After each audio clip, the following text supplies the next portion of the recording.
সর্বশেষ জান্নাতি ব্যক্তি সেই ব্যক্তি যিনি তার পাপের কারণে প্রথমে জাহান্নামে নিক্ষিপ্ত হবেন, কিন্তু পরে আল্লাহর রহমতে মুক্তি পেয়ে জান্নাতে প্রবেশ করবেন। এটি এমন একজন ব্যক্তি যিনি হয়তো ঈমানদার ছিলেন, কিন্তু তার কিছু ভুলের কারণে প্রথমে জাহান্নামের শাস্তি ভোগ করতে হবে। তবে তার প্রতি আল্লাহর বিশেষ অনুগ্রহে তিনি জান্নাতে স্থান পাবেন। এই ব্যক্তির জান্নাতে প্রবেশ করার ঘটনাটি একটি বিশেষ প্রেক্ষাপটে বর্ণিত হয়েছে। হাদিসে আছে, এই ব্যক্তি হামাগুড়ি দিয়ে জাহান্নাম থেকে বের হবেন এবং আল্লাহ তাআলা তাকে জান্নাতে প্রবেশ করতে বলবেন।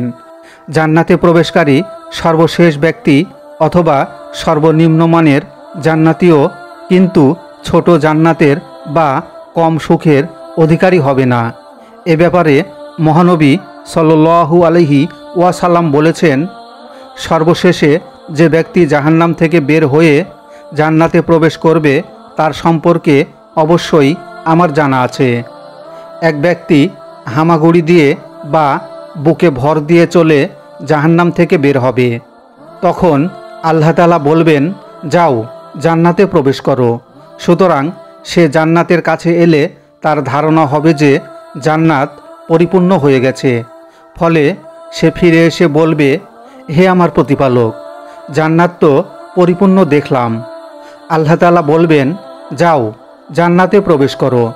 তখন সে জান্নাতের কাছে এলে তার ধারণা হবে যে জান্নাত তো ভরে গেছে।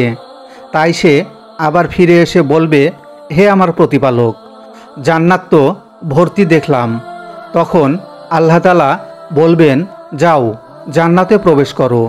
তোমার জন্য থাকলো পৃথিবীর সমতুল্য এবং তার 10 গুণ পরিমাণ বিশাল জান্নাত, অথবা তোমার জন্য পৃথিবীর 10 গুণ পরিমাণ বিশাল জান্নাত রইল।